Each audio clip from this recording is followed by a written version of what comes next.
There is a specific kind of silence that happens right before a storm hits. It is the quietest, most peaceful moment of the day, where everything seems perfect. That was the exact feeling in the room during our wedding rehearsal dinner. 80 of our closest friends and family members were gathered in a beautifully lit, rustic barn. The scent of lavender and expensive steak filled the air. My fiancé Mark was sitting next to me, looking every bit the handsome, successful man I had fallen in love with 5 years ago. He was laughing, his arm draped casually over the back of my chair, whispering in my ear about how beautiful I looked. Across the table sat my younger sister, Chloe.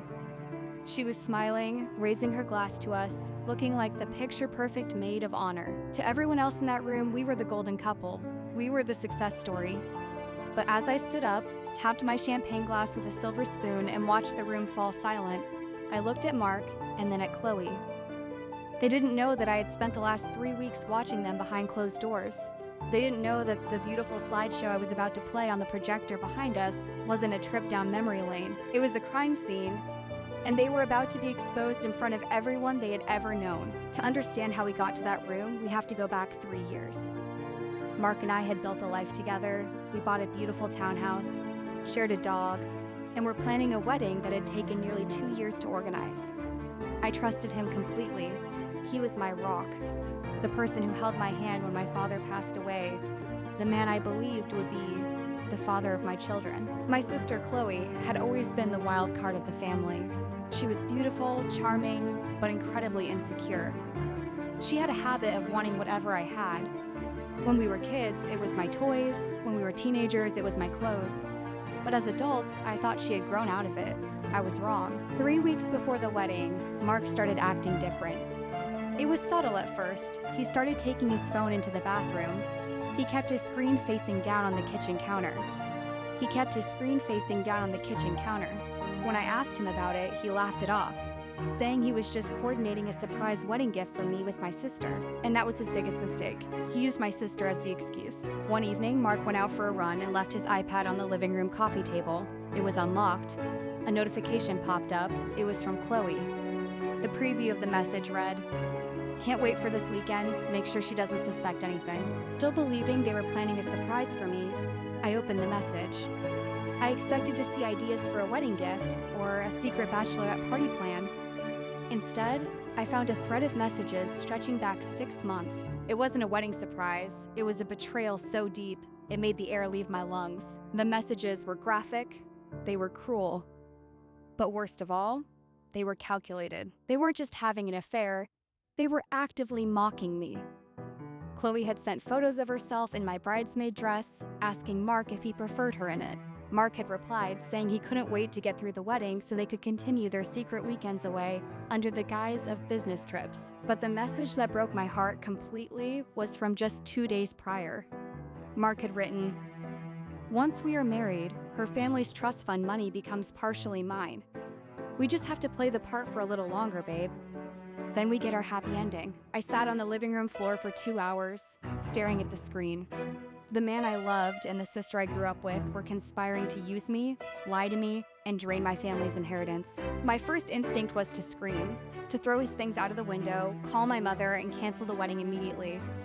But as the initial shock turned into cold, hard anger, a realization washed over me. If I canceled the wedding quietly, Mark would lie.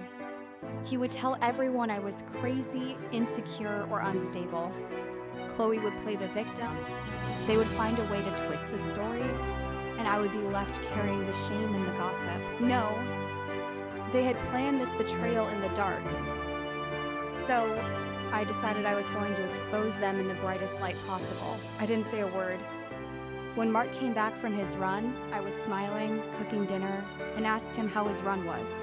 He kissed my forehead, completely unaware that the woman standing in front of him had just spent the last 2 hours screenshotting every single text, photo, and email from his iPad and saving them to a secure cloud folder. Over the next 3 weeks, I played the part of the blissful bride-to-be.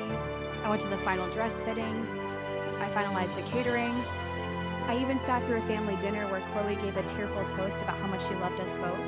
I watched her look at my fiancé across the table, and I watched him wink back at her when he thought I wasn't looking. It took everything inside me not to throw my wine in her face, but I held on. The anger was a cold fire inside me, keeping me focused. I contacted the venue manager for the rehearsal dinner. I told them I had put together a special surprise slideshow for the guests and asked if I could connect my laptop directly to the main projector. They were happy to accommodate. I also contacted a lawyer.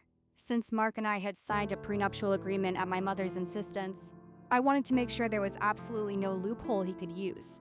The lawyer confirmed that under our state's laws, the prenup was ironclad, but having proof of his financial conspiracy would make any future divorce proceedings swift and brutal. I had the screenshots, I had the legal backing. Now all I needed was the audience. Which brings us back to the rustic barn. 80 people, clinking glasses, looking at me with warm smiles. "Thank you everyone for being here tonight," I said into the microphone, my voice steady and calm. Mark smiled up at me, taking a sip of his wine. Chloe leaned forward, looking eager. As you all know, Mark and I have been together for 5 years, and during that time, I've learned so much about love, trust, and family. I wanted to put together a little tribute to show you all the journey we've been on, especially the people who helped us get here. I looked directly at Chloe. She beamed. "So, if we could dim the lights?" I have a special presentation. The lights went down, the projector screen behind me hummed to life. The first slide was a beautiful photo of Mark and me on our first vacation. The crowd cooed. The second slide was a photo of Chloe and me as kids. My mother wiped a tear from her eye, but then the music stopped. The third slide appeared. It was a massive, high-resolution screenshot of a text message conversation. "Once we are married, her family's trust fund money becomes partially mine. We just have to play the part for a little longer, babe." The room went dead silent. You could hear a pin drop. Before anyone could even process what they were reading, the slide transitioned. It was a photo Chloe had sent Mark of herself in her maid of honor dress, paired with Mark's reply, "You look so much hotter in it than she does. Can't wait for this weekend." A collective gasp echoed through the barn. Mark's face drained of all color. He stood up so fast his chair scraped loudly against the floor. "What is this? Turn this off. This is a joke," he yelled, his voice cracking, but I didn't turn it off. The slides kept moving, screenshot after screenshot, photo after photo, documenting 6 months of their betrayal, their financial greed, and their utter contempt for me and my family. Chloe was frozen, her mouth open, staring at the screen in horror. My mother stood up, looking from the screen to Chloe, her face a mask of fury and disbelief. "I think the rehearsal is over," I said calmly into the microphone. "And so is the wedding. Mark, your bags are already packed and sitting on the porch of our townhouse. The locks have been changed. Chloe, I suggest you find somewhere else to stay tonight because you are no longer welcome in this family." I set the microphone down on the table, picked up my purse, and walked out of the barn. As I walked out into the cool night air, I felt a weight lift off my shoulders that I hadn't realized I was carrying. They had tried to ruin my life in secret, but in the end, they only ruined themselves in front of everyone they loved. And that's the story of how my wedding rehearsal dinner became the best night of my life. If you enjoyed this story of calculated justice, make sure to hit that subscribe button and join us inside the Retaliation Room. We drop new stories of betrayal and sweet revenge every Tuesday and Friday. Let me know in the comments below, would you have handled this rehearsal dinner the same way? Or would you have done something even more brutal? Until next time, keep your eyes open, and remember, karma always collects its debts.